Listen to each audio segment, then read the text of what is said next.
Bakit may santo papa tayong mga Katoliko? Vicarious Pilide, titulo ba ng Papa? Papang kahalili ni San Pedro, 666 nga ba? Bakit pinawi ni Eli Soriano ang paratang na 666 ang Papa? Tatak ng halimaw daw ang cross. Ito po ang paksang aking nirepute noong nakaraang episode. Ngayon naman po ay aking i-repute ang isa pang paratang na 666 daw ang Papa. Dapat ba nating paniwalaan ito? Ano nga ba ang dahilan bakit may Santo Papa tayong mga Katoliko? At bakit pinupukol siya ng samut-saring paninira at paratang ng mga siktang anti-Katoliko? Para sa kasagutan ay atin pong basahin ang nakasulat sa Isaiah 22 verse 20 hanggang 22. Tatawagin ko sa araw na iyon ang aking lingkod, si Eliakim na anak ni Hilkias. Siya ang pagsusuotin ko ng iyong buong kasuotan. Ibibigay ko sa kanya ang iyong kapangyarihan. Siya ang magiging ama ng mga taga-Jerusalem at ng mga taga-Juda. Ibibigay ko sa kanya ang susi ng sambahayan ni David. Walang makapagsasara ng anumang buksan niya at walang makapagbubukas ng anumang sarhan niya. Ang binasa po nating talata ay isang propesiya ng Diyos patungkol sa isang tao na pagkakalooban ng mga susi ng kaharian ng langit, na ayon sa kanya ay magiging ama ng kanyang bayang Jerusalem at Juda. At ang propesiya pong nabanggit ay natupad matapos maibulalas ang katotohanan mula sa Diyos nang sabihin ni Simon Pedro sa Panginoong Hesukristo, "Kayo po ang Kristo, ang anak ng Diyos na buhay." At dahil po sa katotohanang lumabas sa bibig ni San Pedro, ay sumagot sa kanya ang Panginoong Hesukristo, "Mapalad ka, Simon, na anak ni Jonas, sapagkat ang katotohanan ito'y hindi inihayag sa iyo ng sinumang tao, kundi ng aking Ama na nasa langit. At sinasabi ko sa iyo, ikaw ay Pedro, at sa ibabaw ng batong ito ay itatayo ko ang aking iglesia. At ang pintuan ng daigdig ng mga patay ay hindi magtatagumpay laban sa kanya. Ibibigay ko sa iyo ang mga susi ng kaharian ng langit. Ang ipagbawal mo sa lupa ay ipagbabawal sa langit, at ang ipahintulot mo sa lupa ay ipahihintulot din sa langit." Ayon po sa nabasa natin, si Apostol Simon ay tinawag ni Kristo sa pangalang Pedro, na ibig sabihin ay bato, dahil siya po ang ginawang pundasyon ng iglesyang itatayo niya. At sa 12 apostol, si Apostol Pedro din po ang bukod-tanging pinagkalooban ng mga susi sa kaharian ng langit. Ang mga susi ay sumisimbolo o naglalarawan po ng authority ng simbahan na magkalag at maggapos, magbawal o magpahintulot. At ayon po sa Isaiah 22 verse 21, ang taong pagkakalooban ng susi ay magiging ama ng kanyang bayang Jerusalem at Juda. Na sa bagong tipan, ang bayan ng Diyos ay tumutukoy sa kanyang simbahan. At si Pedro ay ginawang ama, kaya tama lang po na tawaging Father, Papa o Pope ang mga taong kahalili ni San Pedro. Objeksyon ng mga sulpot na sikta: huwag ninyong tatawaging ama ang sino mang tao sa lupa. Gamit po nila ang talata sa Mateo 23 verse 9. Ito po'y bunga ng di nila pagkaunawa sa tunay na konteksto ng talata. Maliwanag naman po na ang katawagang ito ay mula mismo sa Diyos, dahil siya po mismo ang may sabi na ang magiging ama ay pagkakalooban ng mga susi ng kaharian ng langit. Kaya sa tradisyon ng simbahang Katoliko ay mababasa po natin na si San Pedro ang unang Santo Papa ng simbahang tatag ni Kristo. Ang simbahang Katoliko na siyang tunay na iglesia ni Kristo. At si Pedro bilang ama ng sambayanan ng Diyos ay sa kanya inihabilin ng Panginoong Hesus ang pangangalaga sa kanyang mga tupa.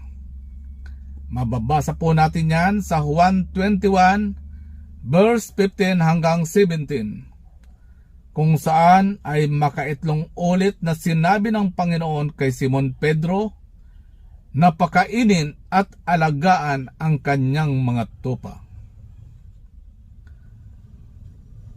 Ang mga apostol ay mga tao din po na may kamatayan, pero hindi po nahadlangan ng kamatayan ang gawain ng Diyos, sapagkat ang mga apostol ay humihirang ng mga hahalili sa kanila upang magpatuloy sa gampaning naiwanan ng namatay. Gaya po ng mamatay si Judas, hinirang nila si Matias upang magpatuloy sa kanyang iniwang tungkulin. At ito po yung naging tradisyon na ng simbahan. Kaya ang simbahan ay nagpatuloy at umabot sa ating panahon sa pangunguna ng mga papang humalili kay San Pedro. Ang tawag po dito ay Apostolic Succession. Isang matibay na patunay ay ang listahang walang patid at dokumentadong pangalan ng mga naging papa ng simbahang Katoliko. Mula kay San Pedro na unang papa hanggang kay Pope Francis na pang 266 na po sa bilang mula nang umiral ang simbahang Katoliko. Ngayon ay alam na po natin kung bakit mayroon tayong Santo Papa. At kung sino ang naglagay sa kanila sa tungkuling iyon. Subalit, ang paratang ng mga sekta ay ang Papa daw na kahalili ni San Pedro ay ang halimaw na may markang 666. Ang tanong, papasa naman kaya ang Papa sa katangian o tandang ibinigay ng Biblia patungkol sa halimaw? Basahin po natin ang katangian ng halimaw na nakasulat sa Pahayag 13 verse 5 hanggang 6. Pinahintulutang magyabang ang halimaw, manlait sa Diyos at maghari sa loob ng 42 buwan. Nilait nga niyang Diyos, ang pangalan ng Diyos, ang tahanan ng Diyos at ang lahat na nakatira doon. So ang Antikristo ay isa palang pangahas. Mayabang, nilalait ang Diyos at ang pangalan ng Diyos, maging ang tahanan ng Diyos at ang mga nakatira doon. Tanong, kailan ba naging mayabang ang Papa? Nilalait ba niya ang Diyos, ang langit, at ang mga nakatira doon? Mukhang kabaligtaran yata ng Papa ang katangian ng halimaw. Di ba silang mga galit sa Katoliko ang panay atake sa mga tagalangit? Gaya ni Inang Maria at lahat ng mga santo. Maging ang Panginoong Hesukristo ay hindi nakaligtas sa pandalait nila. May tumatawag sa kanya na Diyos-Diyusan kasi ang Ama lang daw ang tunay na Diyos. Ang iba naman nagsasabing mahinang Diyos si Kristo dahil daw siya'y namatay. Di ba panlalait yan sa Diyos at sa mga tagalangit? Mukhang sa kanila yata bumabalik ang mga ibinabato nilang paninira sa ating inang simbahang Katoliko. Kailangan dito ang karunungan. Maaring malaman ng sinumang matalino ang kahulugan ng bilang ng halimaw, sapagkat ito'y bilang ng isang tao. Ang bilang ay 666. So yung halimaw na tinutukoy dito ay isa palang tao na ang bilang ng pangalan ay 666. Pero sabi ng mga mapanlinlang at sinungaling na mga pastor at ministro, papa daw yan ng simbahang Katoliko. So sino sa 266 na naging papa ng simbahang Katoliko ang nagtataglay ng bilang na 666? Tandaan po natin na isang tao lang yan. Kaya magbigay po kayo ng isang pangalan ng aming Santo Papa na 666 ang bilang. Malamang ay sablay na naman po kayo sa argumento ninyong ito. Dahil ang sabi ng Biblia, pangalan ng isang tao, pero ang binilang ninyo ay titulo ng Papa na hindi naman umiral. Kaya ko po sinabing hindi naman umiral ay dahil wala naman pong Papa ang gumamit ng titulong Vicarius Filii. Dahil ang tunay na titulo ng Papa ay Vicarius Christi o Vicar of Christ. At sa totoo lang po, kahit ang mga nagpaparatang na gaya ni Ellen Goldwhite at Felix Manalo ay may bilang ding 666 sa kanilang pangalan. At ito po ay mas malapit sa katotohanan dahil ang sabi ng Biblia, ang 666 ay bilang ng pangalan ng isang tao. Ang Vicarius Christi ay titulo po ng Papa at ang titulo ay hindi po pangalan. At yung binilang nila na Vicarius Filii na 666 daw ay fake news po dahil wala pong Papa ang gumamit ng ganyang titulo. At alam nyo po ba, ang mga sektang anti-katoliko ay nagkokopyahan lang po ng mga aral. Unang gumamit po ng ganyang paratang ay si Ellen Goldwhite, ang self-proclaimed prophet ng Seventh-day Adventist o ng Sabadista.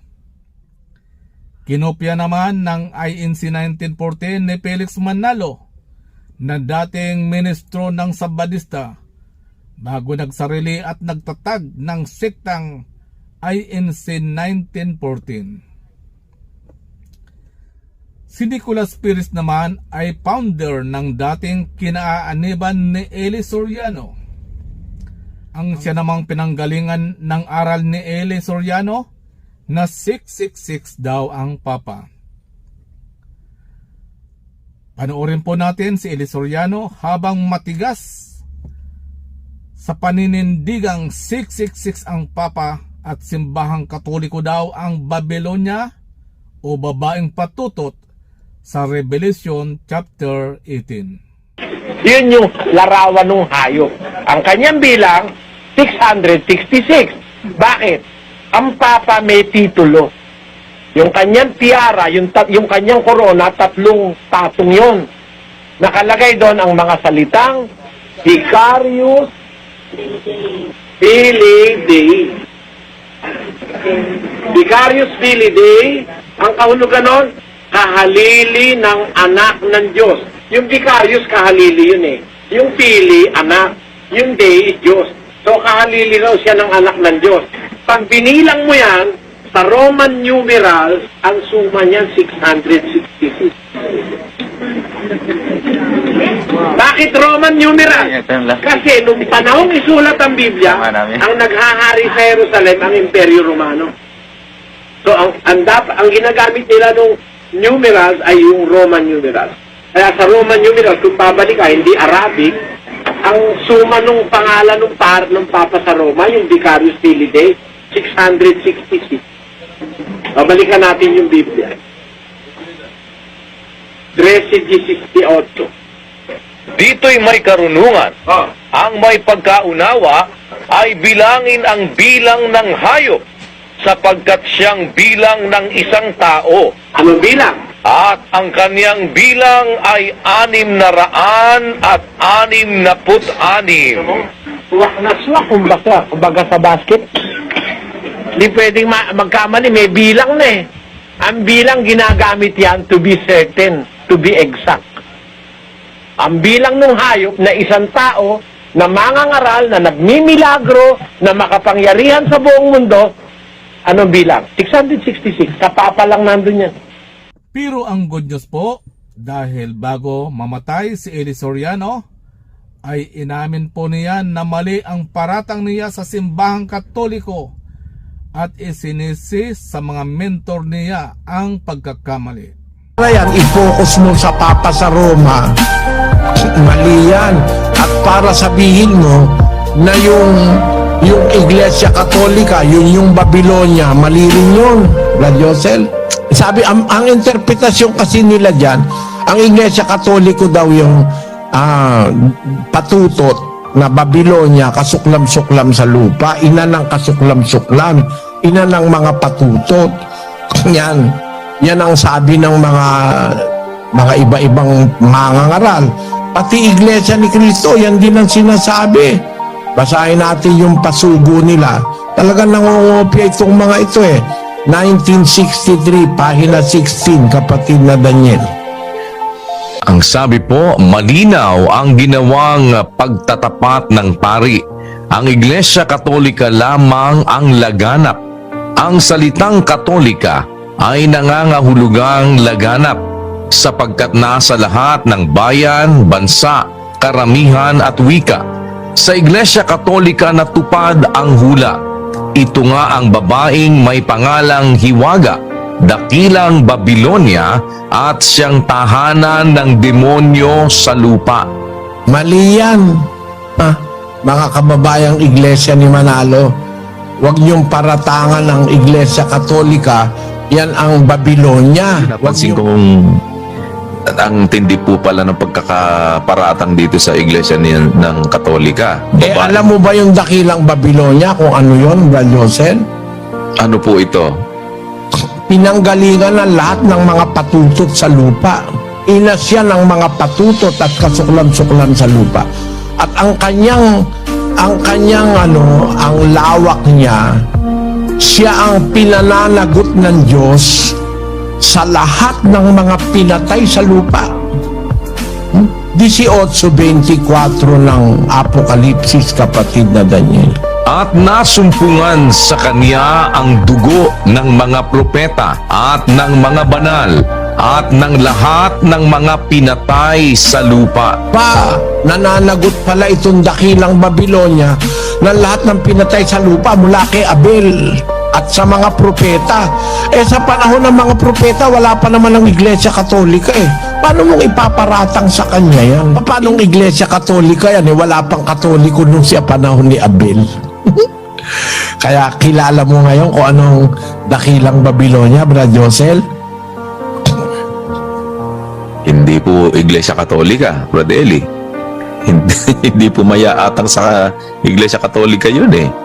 Pero sino po yun? Ayan, yan ang sinasabi ko sa iyo. Kaya ako, yung itinuro na yun ng kapatid na Perez, namana kay Manalo, nama naman ni Manalo sa Badista, ay iniwanan ko yun. At hindi naman ako nahihiya na aminin ko sa harap ng bayan na yung itinuro sa akin na yun nung ako'y bata pa, mali yun. At alam nyo po ba kung bakit binabato ng samut-saring paratang at paninira ang ating Santo Papa at ang buong simbahang Katoliko? Nakatakda na po kasi yan Dahil sabi po ng Panginoong Hesukristo sa Mateo 10 verse 24 hanggang 25, walang alagad na nakahihigit sa kanyang guro at walang alipin nakahihigit sa kanyang Panginoon. Sapat ng matulad ang alagad sa kanyang guro at ang alipin sa kanyang Panginoon. Kung ang ama ng sambahayan ay tinawag nilang Beelzebul, lalo nang lalaitin nila ang kanyang mga kasambahay.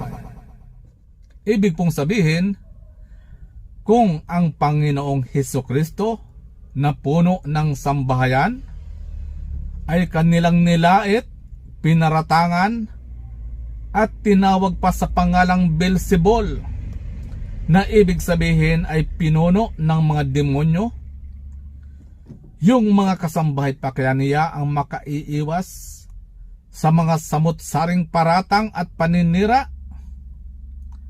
Kaya huwag na po tayong magtaka dahil katuparan lang po iyan ng mga sinabi ni Jesus. At dahil po dyan ay mapapalad po sila na pinararatangan ng samot-saring kasinungalingan gaya ng sinabi ng ating Panginoong Hesukristo. Mapapalad ang mga nilalait at inuusig ng mga tao at pinaparatangan ng lahat ng uri ng kasamaan na pawang kasinungalingan ng dahil sa akin. Magsaya kayo at magalak sapagkat malaki ang inyong gantimpala sa langit. Gayon din ang ginawa ng mga tao sa mga propetang nauna sa inyo. Hanggang sa muli po mga kapanalig, sana po ay may natutunan kayo sa paksang aking tinalakay ngayon. Hanggang sa muli po, isang mapagpalang araw sa ating lahat. God bless us all.